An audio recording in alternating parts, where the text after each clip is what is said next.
Hi, everyone. Thanks for joining. We're just going to wait one more minute, then we'll get started. Looks like we've just about got a quorum here.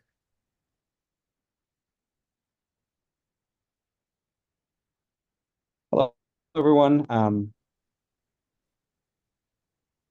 just joining from I'm slightly disheveled because I'm joining from in the midst of doing an animal study, but there's a little bit of a break right now. So thank you all for joining.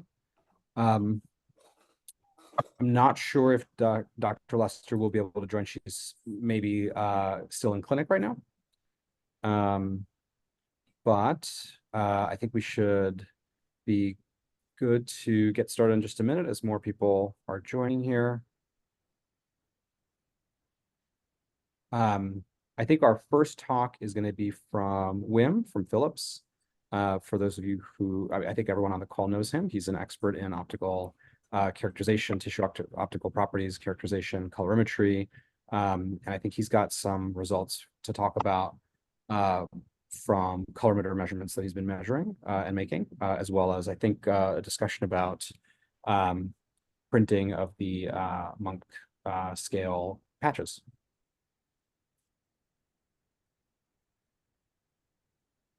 You want me to start right now?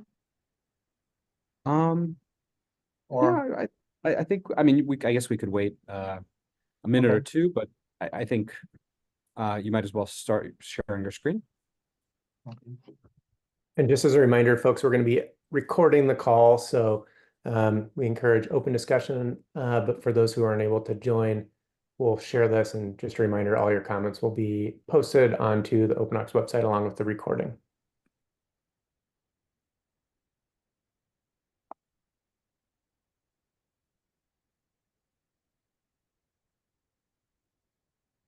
Okay, when we can see your screen, looks great.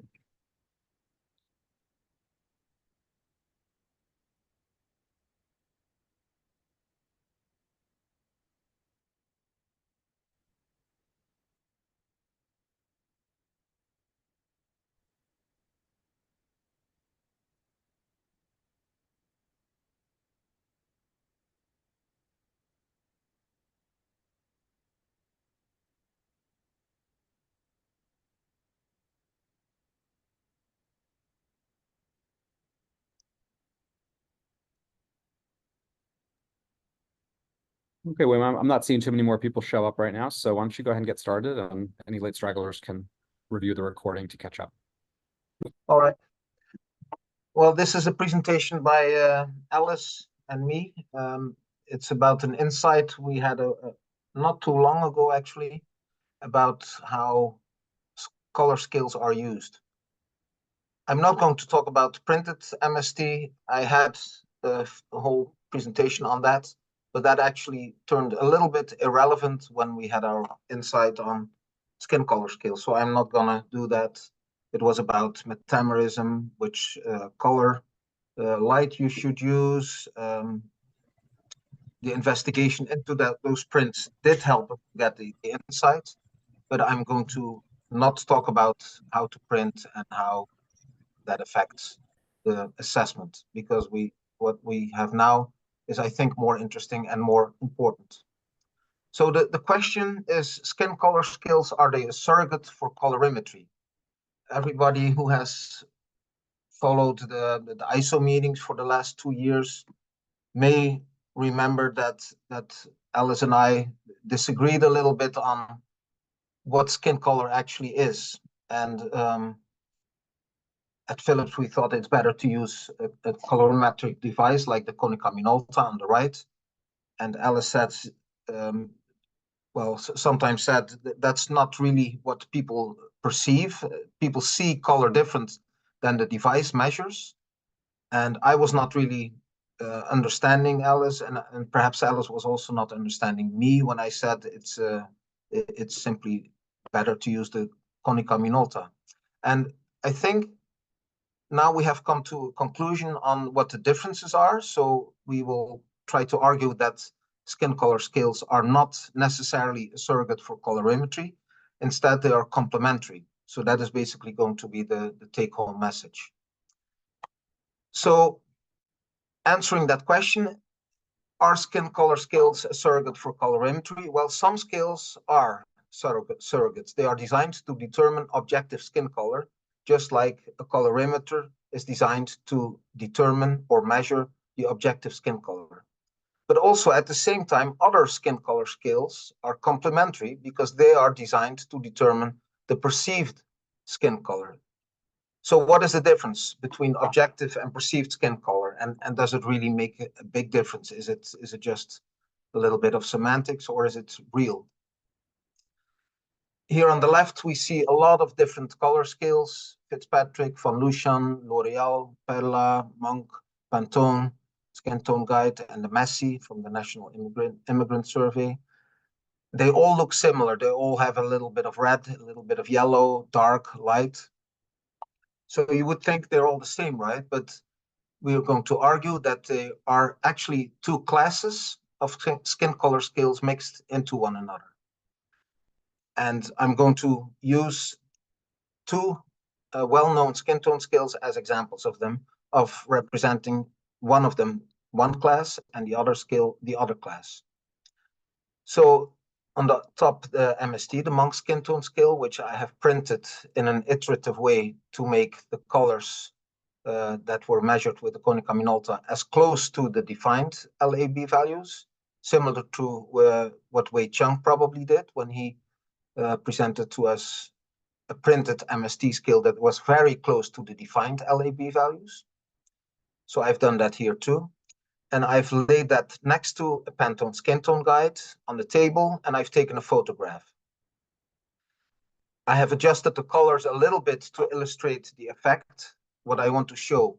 And the effect I want to show is that the Monk Skin Tone Scale has much darker dark swatches, and the lightest swatches are much lighter than the lightest swatch in the Pantone Skin Tone Guide. And you may also see that this one tends to be much yellower than the Pantone Skin Tone Guide. So the MST compared to the Pantone Skin Tone Guide, it has a larger light-dark range and is more yellow and less red. And if you have access to these two scales, I would encourage you to do the same thing and try to look if you can see the differences as well. This is another picture of the Pantone Skin Tone Guide placed on top of the Monk Skin Tone Guide. And here you can clearly see, and I've adjusted the colors of the photo a little bit, but I've done that to the whole entire photo. So if one scale turns darker or lighter or yellower, the other scale does that too. And you can see that here the colors are clearly different than in the previous picture. And that is just because I've modified it a little bit on the picture, but the entire picture was modified. So the relative changes are still confirming that the MST has a larger light-dark range, and quite a bit, as you can see, and looks more yellow and less red. If you measure the swatches of the Monk Skin Tone, printed Monk Skin Tone, and the Pantone Skin Tone Guide, or if you use the defined LAB values of the Monk Skin Tone, then you can see indeed the same thing. MST has a larger light-dark range and more yellow and less red. That is here shown as an L star on the vertical axis versus B star. This is the familiar ITA or the banana that you may recognize. And here for the L star, A star range. So you can see that the MST swatches, the larger circles, are less red, have a smaller A star value than the Pantone Skin Tone Guide swatches. These are 110 swatches. Now I have added the data from skin literature, skin color literature, as well as data from two studies that Philips did. One of them had 12 study subjects, and the other one had 21 study subjects. I've also added data from the literature from people from African descent in the United States and France. And I've also added very rare data on people with albino skin, and those are shown here. And as you can see, basically, this is a little bit overlapping, or quite nicely overlapping, with the Dalbino skin tone range. And the L star goes from roughly 25 or 27 even to 75. And not only in the L star B star projection, but also in the L star A star projection, we can see that the skin data, the objective or the skin color that we measured, overlaps with literature measured data and overlaps quite nicely with the skin tone range defined by Delbino.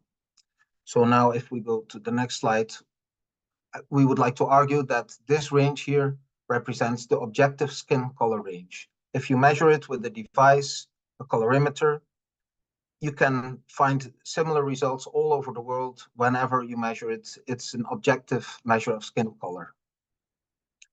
And also we can see that the monk skin tone swatches A, B, C, D, and even E, and also I and J, the darkest ones, are not overlapping. And first we thought, how is that possible? How is that discrepancy? How can it be so big?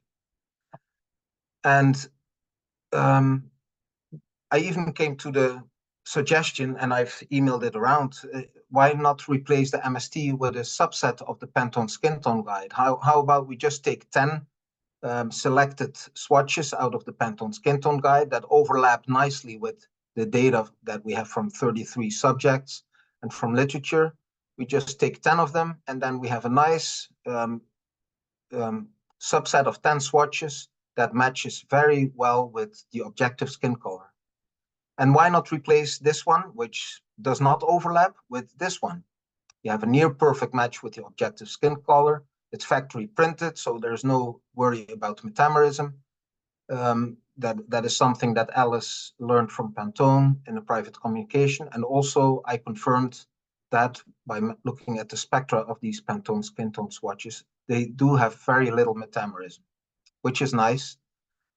But to answer this question, well, let's not replace it. That is our answer. Because the Pantone skin tone guide is an imprecise surrogate tool for colorimetry. Why use a Pantone skin tone guide if you can measure it more precisely with a colorimeter? You don't have to worry about multiple assessors. You don't have to worry about color blindness of the assessor. You can simply measure it within a few seconds, even with a relatively inexpensive colorimeter of about $200. And we also say that it's better to use colorimetry, therefore, to determine the objective skin color. And then we also realized not only that Pantone skin tone guide is a surrogate for colorimetry, but we also realized that other skin tone scales are really of a different class. They are designed to match perceived color. And this is what we now conclude. The Pantone skin tone guide scale aims to determine the objective skin color, just like the colorimeter, but with lower precision, because it is essentially still a subjective assessment by a person trying to match the best color. And the MST aims to determine the perceived skin color. And is that really different? Well, it really is different. Here, I first of all have split up all these skin color scales in two classes. On the left, L'Oreal and Pantone. And on the right, Fitzpatrick, Von Lucian, Perla, MST, Massey, and Cohen. We argue that these are designed to determine the perceived color. So objective skin color, what we argue here is also that the instructions for use should be different for objective skin color scales than for perceived skin color scales. For objective skin color scales, typically you place the swatch on top of the skin that you want to determine. And you can see an example here. And you can also see why Pantone skin tone has holes in them, about 1 or ½ inch large, I think. So you can place it on top of the skin and then look at the skin and the swatch color right next to each other. And then you can really try to minimize the color difference and determine the skin color. But if you look on the right, this is how the monk skin tone scale was used. People just take a look at a picture of people in their full context with not well-defined illumination. You look at their hair color, you look at the features, you look at everything that belongs to that person. And that is very different from the objective skin color, as we will see later on. So does that really make a big difference? Because in both cases, you're looking at skin with your eyes. So why would it be different? Well, context matters, and these are just 3 examples of how our brain has learned to interpret the signals that come from our eyes. So our retinas may be colorimeters, the cones. We can measure 3 colors, or some people even more colors. But our brain still processes the signals, and optical illusions are sometimes very strong at illustrating that effect. The one on the left shows that the same picture, just turned upside down, rotated by 180 degrees, tells us that we are used to light coming from above, which is how we perceive depth in images. So the relief has changed. In the middle, we see an example of how a simple orange line can fill in almost the color of that entire square. At least I see here an orange color, whereas it is white here. And I can show it to you, but you can find this on yourself or can try it out yourself. These are exactly the same white color. And on the right, we see an example of the same face, but just in the right figure, they have made the skin a little bit lighter. And as a result, the lips appear darker. So if you would have to determine the lip color, you would be fooled by the skin color in this case. You can try this out yourself too. It's in a paper by Russell et al., I believe. Yeah, Russell et al. 2009.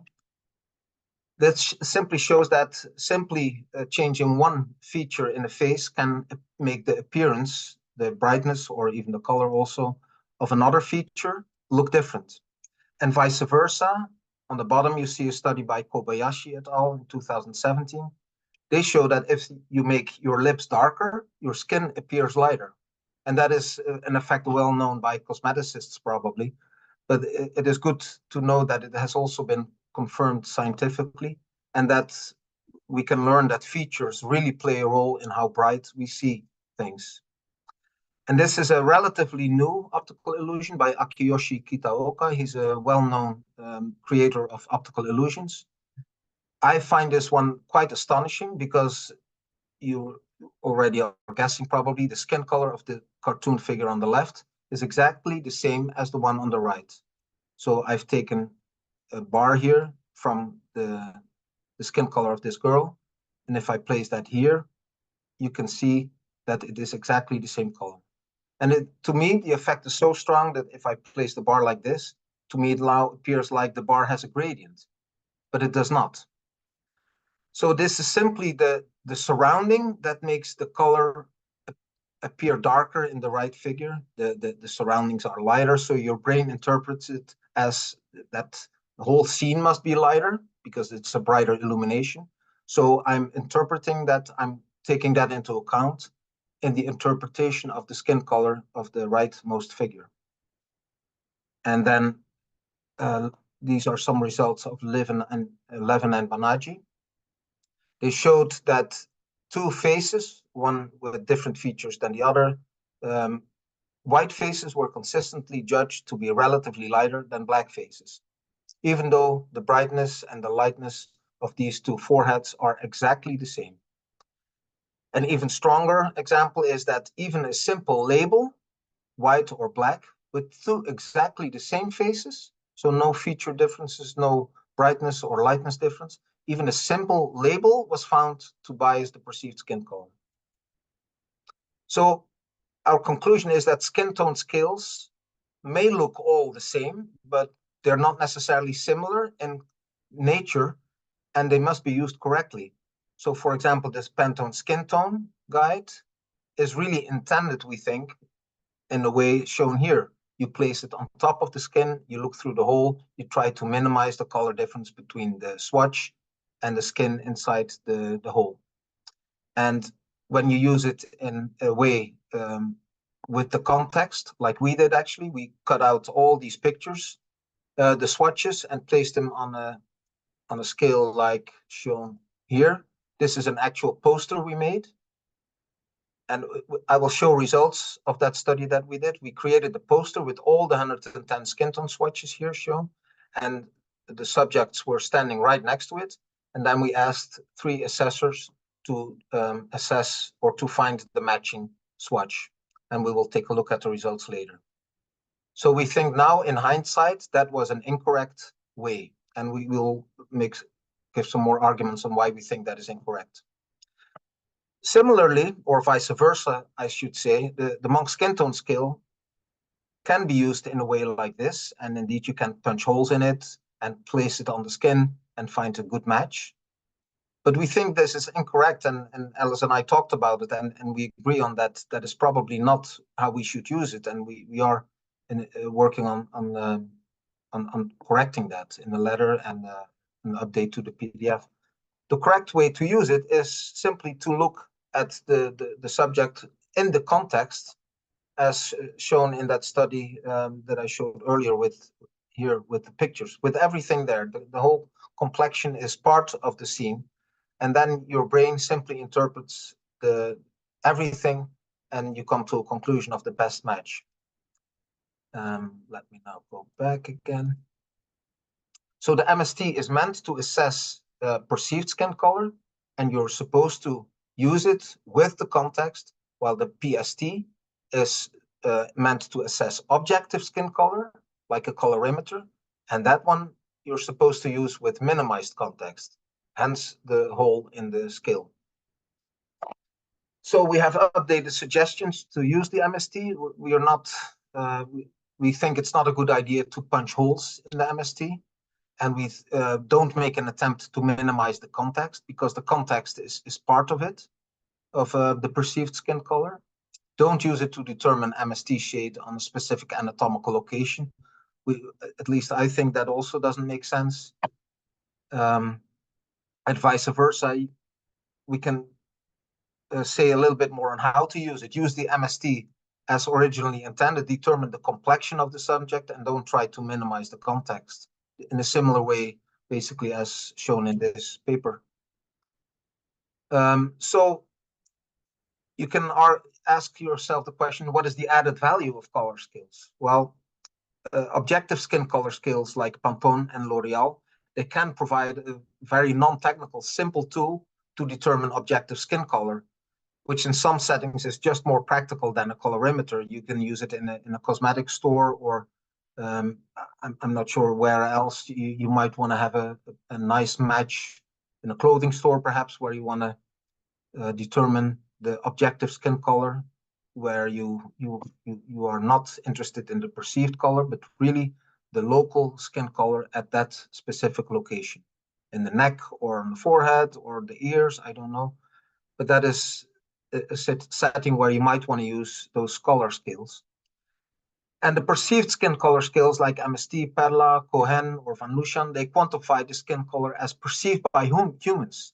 And that is, of course, incredibly relevant, because we all do that every day, and we want to do that if we want to recruit people.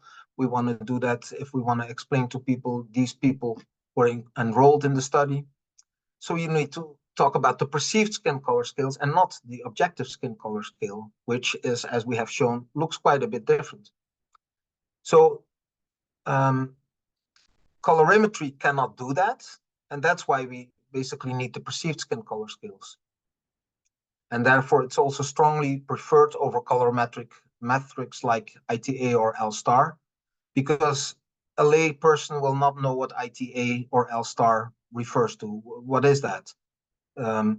So to communicate study enrollments to lay audience, we really need a perceived skin color scale and not objective skin colors. And also it allows for a more easy recruitment, for example, online.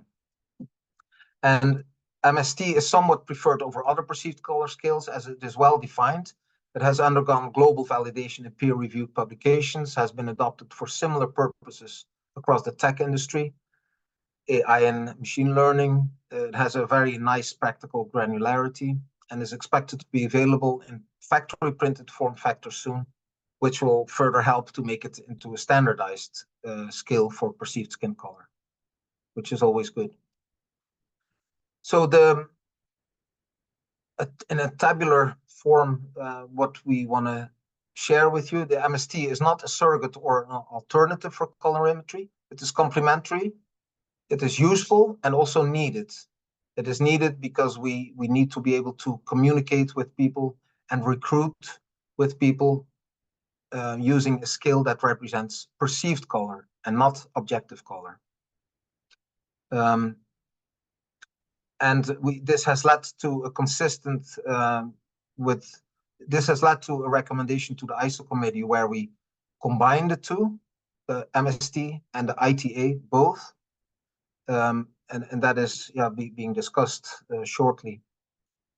The relevance, well, it's perhaps a little bit said already. The objective skin color is needed for enrollment because it is precise and accurate and does not allow wiggle room, which we realize people may in some cases like to have a wiggle room if you want to finish a study quickly. But for wiggle room purposes, we think an objective skin color is needed. So like the ITA, for example, or the L-star. And perceived skin color is needed for recruitment and communication. And then we also think that the MST is a good scale as opposed to the Pantone scale or L'Oreal, because those scales do not cover the perceived skin color range at all, actually. They are too limited in their perceived color ranges. And this is a slide showing independent results, basically confirming the L-star, A-star, B-star values that are represented in the MST scale. This is a study we did 2 years ago already. We asked 3 assessors in one study and 1 assessor in another study to ask to which color of the subject matched best on the PST scale, the Pantone skin tone, so this big poster, or the Fitzpatrick, or the von Lucian. And we also measured with the colorimeter the color on the forehead. So we now can relate the objective skin color to the perceived skin color. And here in the analysis, we plot the perceived colors, the colors of the swatches, versus the objective colors of the forehead. And then we can see that with the Pantone skin tone guide, there's a trend to have a higher slope. This slope was larger than 1 with a high significance. And it led to a range increase of 14%. So the perceived L-star range is 14% larger than the objective skin tone range. That is not much, but it shows actually more that the Pantone skin tone range is too small. The lightest swatch is too dark, and the darkest swatch is too light. If you give it a little bit more space, like with the Fitzpatrick scale, we can see that the slope increases, and we have a 29% range increase already. And here you can clearly see the quantization of the 6 values in the Fitzpatrick scale. And finally, we also use the von Lucian scale, shown here in the right bottom, which has a large range. The lightest swatch is near white, and the darkest swatch is quite dark, almost black. And then you can see that people choose really the lightest swatches for the lighter skin and the darkest swatches for the darker skin. So now we really can see the same effect that Levin and Banerjee showed, that light skin appears lighter and dark skin appears darker if you take the full context. And we can also see, and we have graphs for that, but we do not show that today, that the skin appears less red and appears yellower. If I render the colors of the swatches that were chosen for each objective color here on the left here, you can see that the skin is perceived as lighter, the dark skin is perceived as darker, but also the overall redness here is perceived as much yellower on the right. And that is basically a confirmation of what the Monk scale already has. The light swatches are much lighter than the objective lightest skin, and the darkest swatches are quite a bit darker than the darkest measured skin. And also the MST swatches are yellower and less red. So this is very interesting, we think, and it hopefully helps us to understand a little bit more on the discrepancies between the 2 scales. At least we thought they were discrepancies, but actually now they're not so much discrepancies anymore. They are logical differences, because they are simply very different, actually, the objective and the perceived skin color. And I think that is the last slide already. I'm sure there are some questions, or at least I hope there are some questions.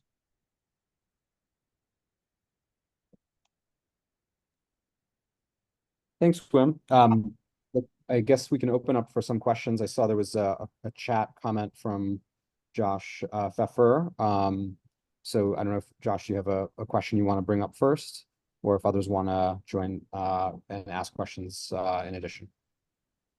Oh, I see. Yeah, the question. Yeah, that is. I was just, very nice presentation, very interesting, a lot of new information to process. I guess I was having a hard time with your terminology that you're using, because in my understanding of colorimetry, what they're doing is quantifying perceived color.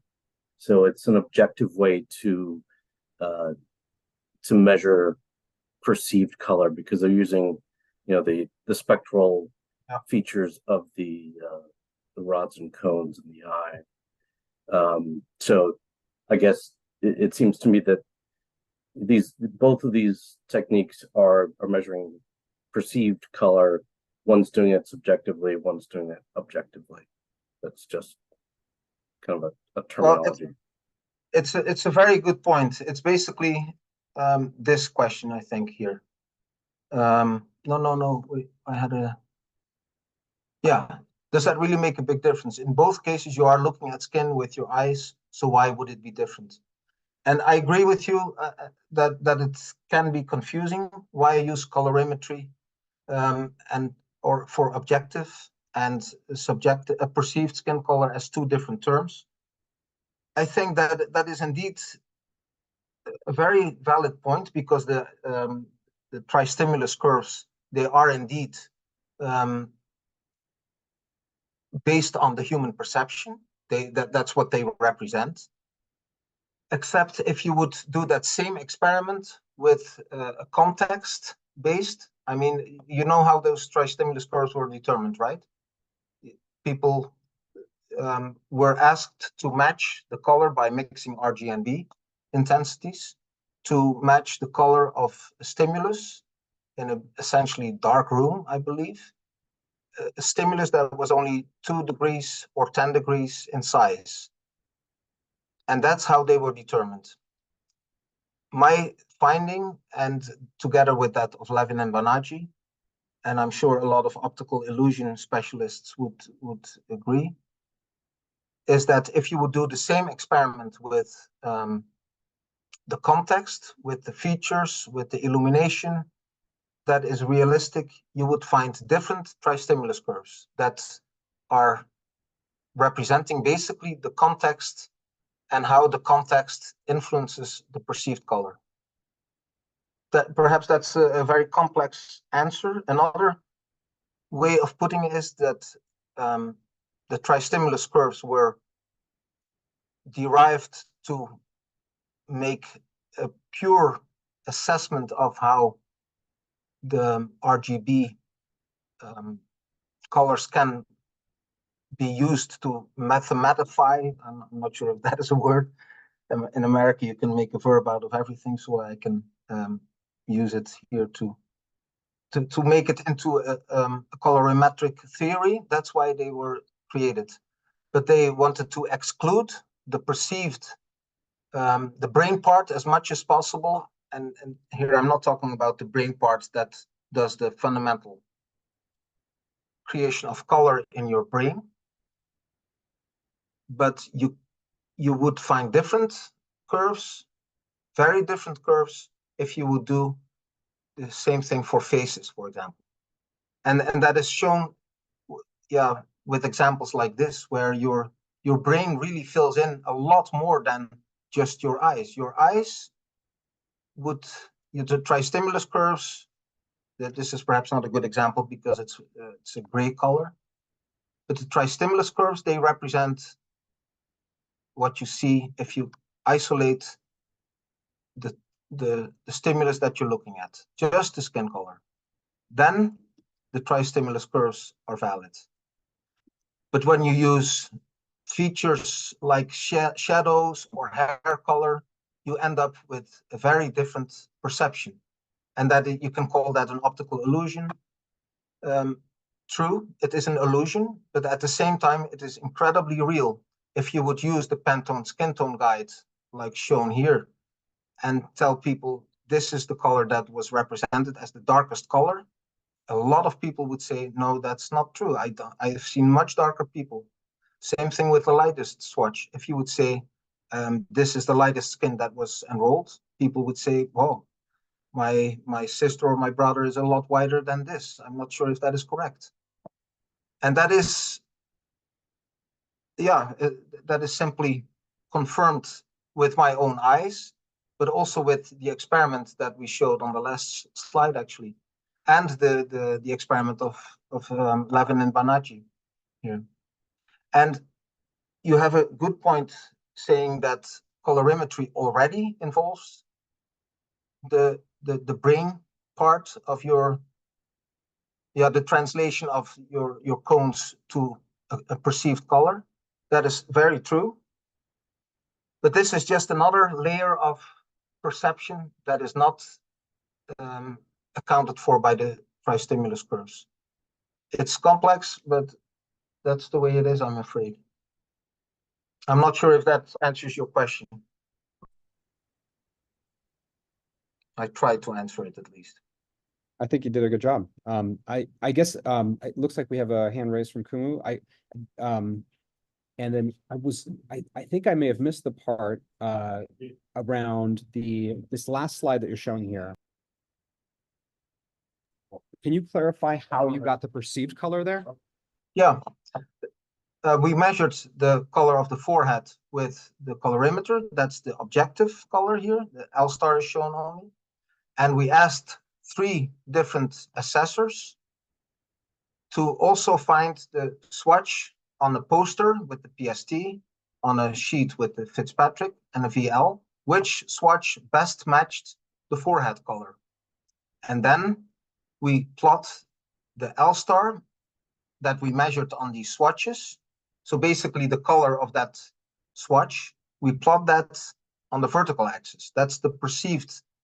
Yeah, it's confusing again because it is the objectively measured color of the perceived best matching swatch. That's what it is.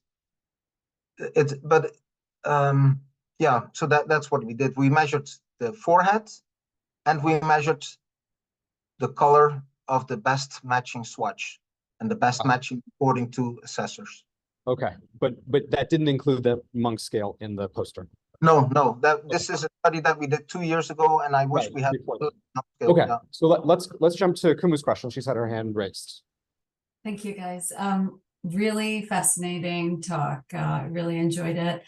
So, I guess the implications for assessing MST, then we should think about not just lighting or illumination, but even like the color of the eyes may make a difference in calling out, for example, the perceived MST value. So should ideally eyes be closed and no eye makeup, let's say, no lip color, forget about, of course, there won't be any, hopefully,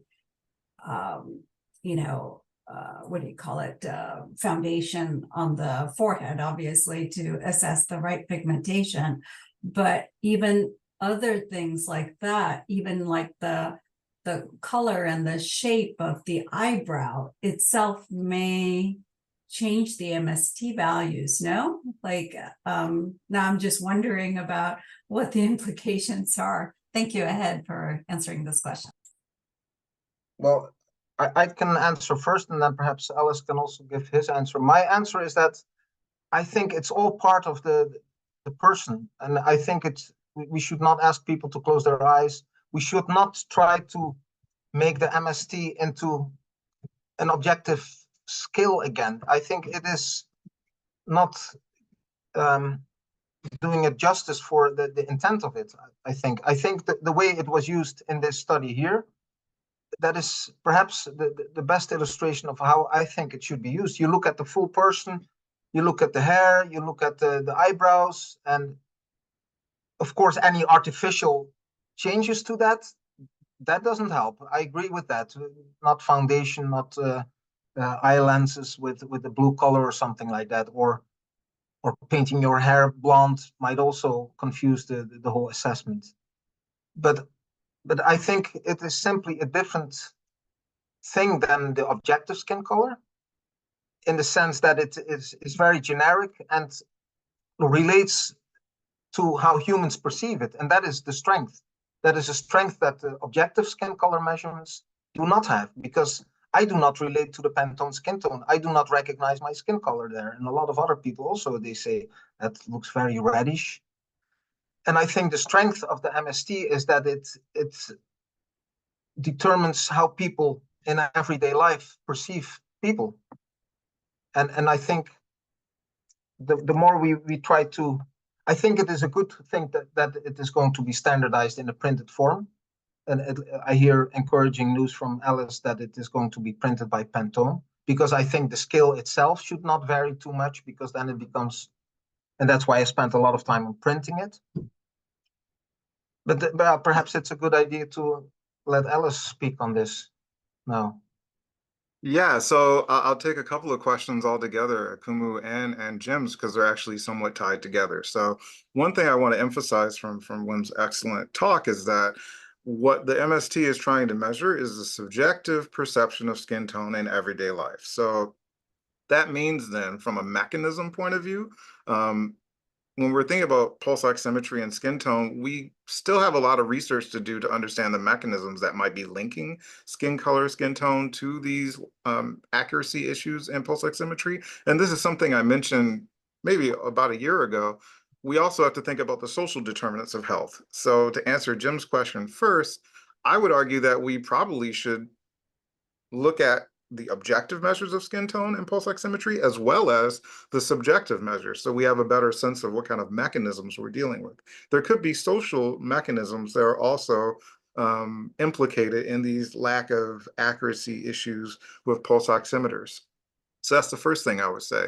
The second thing I would say is all the research on ethno-racial categorization and skin tone perception, even though it is true, as Kumu was saying, that your eye color, your hair color, all these things could influence your skin tone perception, the reality is that skin tone is the predominant thing that we see when we are encountering other people when it comes to ethno-racial categorization, all these sorts of things. So the question is not so much whether or not the MST ratings will be affected by, the eye color, the hair color, all these things, but the magnitude of those changes. And from our published global validation study, one thing we found was that because the human brain is adjusting for all of these things when we're perceiving color, I'm not convinced that the hair color, the eye color, all these things are enough to strongly push MST ratings to one side or the other, like a full point or more on the scale. I would be shocked if that's the case, because we did a study globally where we actually altered the lighting conditions. We took pictures of people in really, really dark lighting, we altered it. And even when that happened, we had high levels of consensus, over 80% consensus globally, even in a darkened image with the MST. So shortly, I would say, yes, there probably are some differences due to eye color, hair color, etc., but I don't think they're severe enough in magnitude to really alter the ratings all that much. And the other thing is that human beings do a lot of adjustments when we're perceiving skin color subjectively, and we even make these adjustments in darkened rooms, and we showed that in our global validation study. So I wouldn't be too concerned about those sorts of things. The last thing I'll say is there has been tons of progress on the printing. I actually should be getting prototypes of the printouts, the standardized printouts, probably in the next few weeks. So lots of progress there, just about done. Thank you, Alice. That sounds great. I think, there were a couple of other questions around, what is how can we use this for the PPG morphology and thinking about the calibration curve? And I think that, just to reiterate the point that you just made, the discussion that, the insights from your presentation with Wim is really that this is the tool that we use to help generally explain to the public and to the community what kind of people were enrolled in the study, to make sure that we truly have diverse pigmentation in the study in a way that is more than just hand waving and saying, yeah, we had someone who was Fitzpatrick type 6, where you don't even know what Fitzpatrick 6 means. And that is a huge step forward on its own right. But that is not the measurement that we are using to try to understand the science behind why SpO2 would change in the presence of pigmentation. And so that's why, as you guys say, this is a complementary toolkit. Objective colorimetry is our best guess as to a way of understanding that pigment-associated effect on SpO2, whereas this subjective toolkit built in a really sensible way, the way it's done with MST, is one that's intended for sharing the results with others. So I think that's really great. And if I misspoke, please correct me. And then are there other questions that we have or discussion points that people want to talk about in relation to what was just discussed, or kind of related to any other points of interest?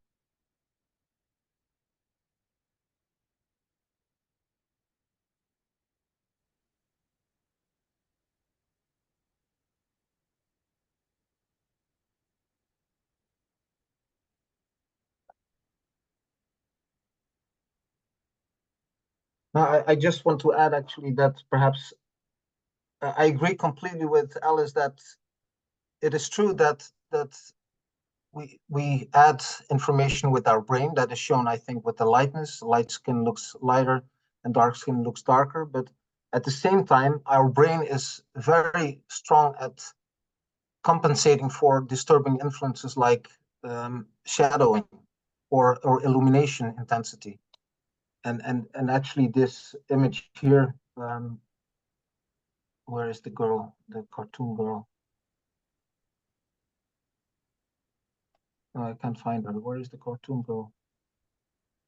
Oh, and she's hidden behind all those gray bars. This is playing with that capability of our brain to deal with illumination differences. And first, 1 year ago, I could not really agree with Alice when he said that illumination doesn't really matter. But if I see this, ironically, this example of an optical illusion helps me quite actually agree with Alice strongly that illumination does not make a big difference, because your brain uses the experience under normal conditions to account for that. And yeah, that's a really good point. So let's move to I saw that Shibata has, and I apologize if I mispronounced your name. Shibata Huli has her hand up. That's okay. It's Shibata Huli, but thank you so much. A question that I had relates to the FDA meeting that was in February with regards to recommended procedures for quantifying skin tone for these pulse oximetry studies. And please correct me if I'm misremembering, but I believe the recommendation was that at least 15% of the enrolled subjects come from each individual MST, like have each individual MST skin tone.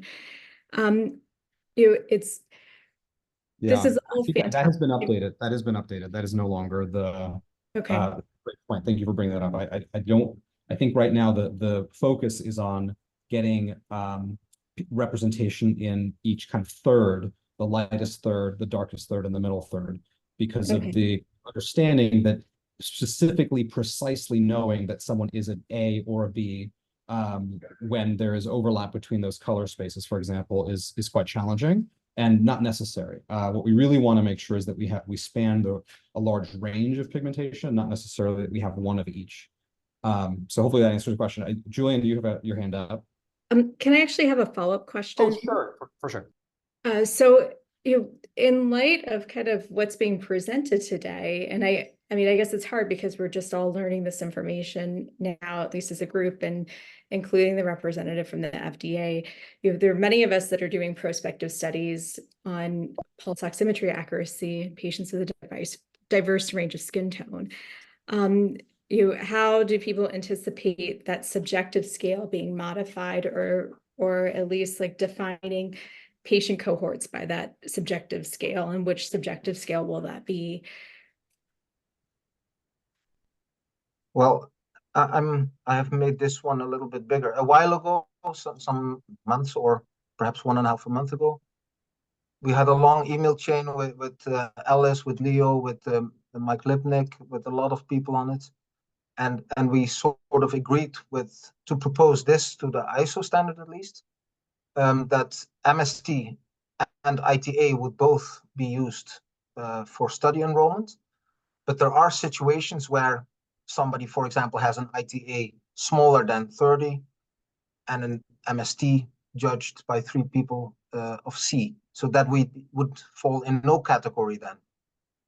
And we thought that it might be, there would be one way of resolving that, which is by having overlapping categories.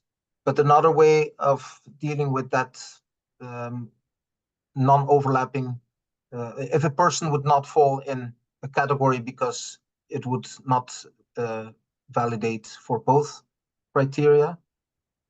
Another way was simply by saying that if ITA criteria does not match the MST criteria, the ITA criteria leads. So this is what we have sort of iterated to with a bunch of people. And yeah, that is for precision and accuracy reasons, perhaps, and also a little bit for wiggle room reasons. And yeah, this is still open for discussion, but this is what we proposed with a group of people. Okay, thank Julian, you. does That's that really answer your helpful. question? Okay, perfect. Julian, we see your hand up. Yeah. Yeah, thank you. Just a quick point or two. First of all, I'm really impressed with the presentation and the discussion. This deep dive scientific analysis is really, and technical analysis is really what has been needed. And so I applaud the effort and I appreciate the sharing. Saying that, I also was thinking, just as the other questions came in, how do we ensure that we're saying, okay, so what? How do we ensure that we say, how will this have, what are the clinical implications ultimately of accuracy and performance of a pulse oximeter? And I then, as the conversation went into the nuanced direction, with Ellis's comments and others, that yes, maybe there can be subtle influences, but they might be very small. They may only shift things by one value. I think ultimately we have to make sure we land there so that we come up with solid recommendations that are achievable, that are implementable, that are clinically relevant. And I know we're going there, so I'm just kind of adding my support, my enthusiasm, and a reminder that many of us, maybe all of us, sit with one leg in the scientific and research world and the other leg in looking at clinical implications. So we're always jumping back and forth, and of course that's what we need to do. So appreciate this, and thank you. Thanks, Julian. I think everyone agrees with you. We're all in this together, and I'm happy to be part of a team effort. I think everyone shares that view.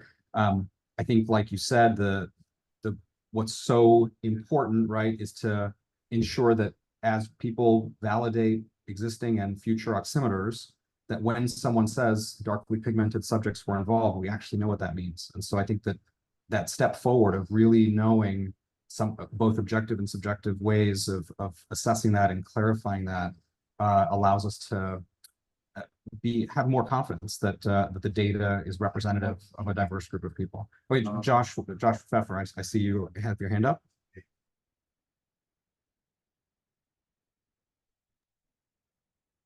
Yeah, I was just trying to figure out, this disparity between these MST levels and the ITA levels, and how this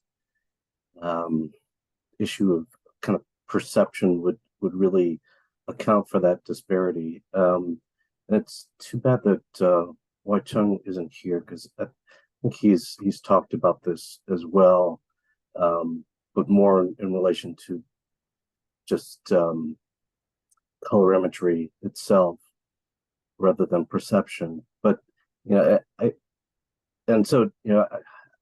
wondered, if when you're talking about this kind of the subjectivity and context, whether this difference if you're attributing it to actual the color differences or kind of how the chart is presented, or if you presented different charts in different ways, would you come up with different results? Yeah. And the other thing I was wondering about was that image that you keep putting up about with the dark and the two gray skin girls, the cartoons, which look different. To me, that kind of disproved your point in a way, because when you put a gray box up to both, it matches. So if you're trying to do a subjective evaluation and you actually have an MST chart with a hole in the middle, that I would think would resolve the differences, and you would be able to identify that those indeed had the same skin tone.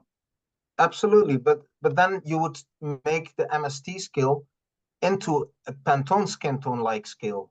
That's what you would do then, and that's possible. You would move the MST scale to here if you punch holes and place it on top of that grow, and that is absolutely possible, but that's not what it is.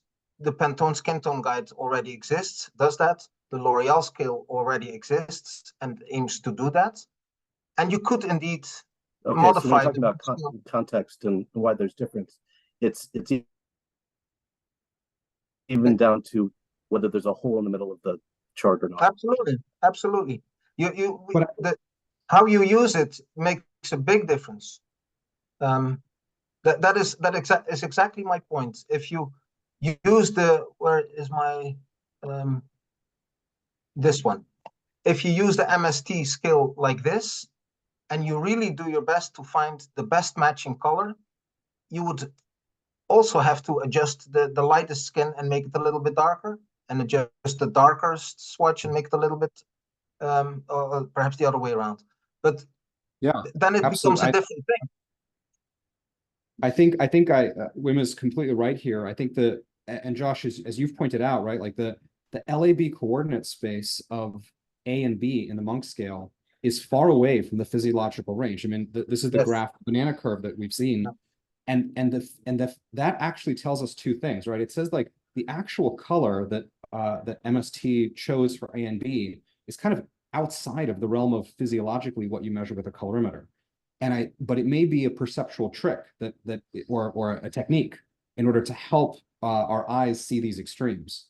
So if you wanted to use it in a color matching way, as Wim said, you'd have to actually change the color to be one that is relevant to human skin, because it is so far away from human skin that we can't use it as a matching. And that's the fundamental problem. If we try to really match up the skin tones of MST, we're not using it in the way it was intended, because Ellis intends it as a perceptual match, not as a direct color for color match. And that's why we have to choose. Either the Pantone scale would have to be expanded, because I think that at its darkest level, it does not include true darkly pigmented, the true range of dark pigmentation. And in its lightest, it certainly is darker than the lightest people that exist, the lightest pigmentation. And so the Monk scale has the advantage of including the extremes, but it is not a color matching scale. I think that is at least the central thesis that I'm getting from Wim and Ellis. That's exactly right, yes. And I think an independent validation is this independent study where this was done 2 years ago. I've analyzed it only a while ago, actually, because I thought, is there really much interest in this data? But then I saw this this completely validating the colors of the MST scale, and then this matches. So indeed, the MST scale is intended as a perceived color scale, yellower, lighter and darker at the same time, less red, and those are the right colors. And actually, other perceived color scales also have that. The Fitzpatrick and the Perla, they're also all featuring the the darkest swatch is darker, the lightest swatch is lighter than Yeah. objective colors. Yeah. Well, we have So- hit the so- 3 o'clock time. So I just want to say thank you, Wim, for this excellent presentation. I think it gave everyone a lot of I think it gave a lot of clarity for questions that many of us have had and we've talked about. I'm sure we could talk longer, but in the interest of everyone's time, I think we can finish up now. Mike, is there anything else that we should say before we wrap up this particular meeting? No, thanks, Leo. I was going to make one quick announcement. This was just a minor update. We are on the OpenOx website. We're kind of compiling all these discussions as best we can into a new page dedicated to skin color quantification. We'll send out an email with the link to that page soon. Thanks to everyone for contributing a lot to what will be on that page eventually. The other thing I was going to mention, it will also have links to some protocols, as well as once the monk scale is available to get from Pantone, we'll link to Ellis's page where you can figure out how to do that. And then lastly, it will also have on some of those protocols, there are a couple updates. One I wanted to mention on here, it was an error that we found in a subset of data that we are collecting when using the Konica. So for those who are using the Konica Minolta 700D and some of the similar devices, there's one setting where you change from SAV to MAV. It's on the exterior of the device. It's in order to match up with the lens type that you're using. And we had a period of time where that was not matched with the lens type. And after some initial testing, we did not think there was an impact on the data, but after some further investigation, we found that there was impact on the data only for subjects who had darker skin pigment. We've since corrected this issue, but wanted to share with others in case anybody else is using the device to be very careful with that switch, because you otherwise may not realize that there are any issues. And then lastly, the recording of this meeting will be on the OpenOx website. I see Josh has put in their new review paper on melanometry, which is great. Encourage everybody to read that. And also we'll put a link to that on the publications page of OpenOx as well. That's it for me. Wonderful. Thank you all. Congratulations, Mike. Congratulations to the FDA team for the review paper. It looks awesome. And yeah, make sure you use the correct aperture setting when you use your colorimeter. Otherwise, you get into trouble. And we will talk to you later. Bye-bye. Actually, somebody posed a question about the Dolphin skin colorimeter. I don't know if there's anyone that's able to answer that question. What was the question?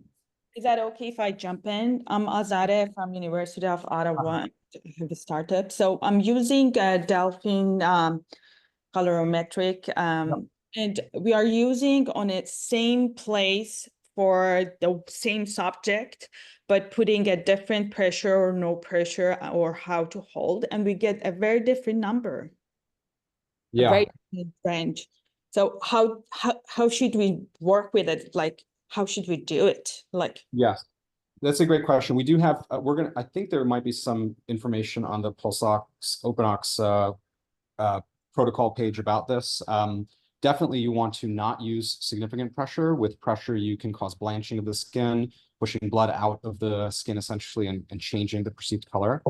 We have done a comparison between the Delphin and the Konica in terms of giving similar results, but if you use strong pressure, then you will throw off the data. So yeah, you need to use light pressure. That is one of the difficulties of using these devices. but even We with can share with you the data. Oh, sorry, go ahead. Sure, I could do that, but even with the similar pressure that we try to not put a pressure at all, we may get for the finger, same position, same person, something between 30 to 300. So it's like very different, like a skin color number, like very different.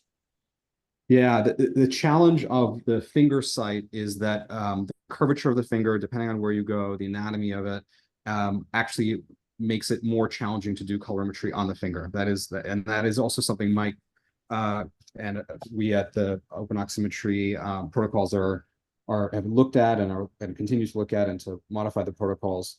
I would say that in many cases, the other sites that are sun exposed, for example, if you're looking at sun exposed part of the finger, other sites that are sun exposed have a very similar colorimetric measurement.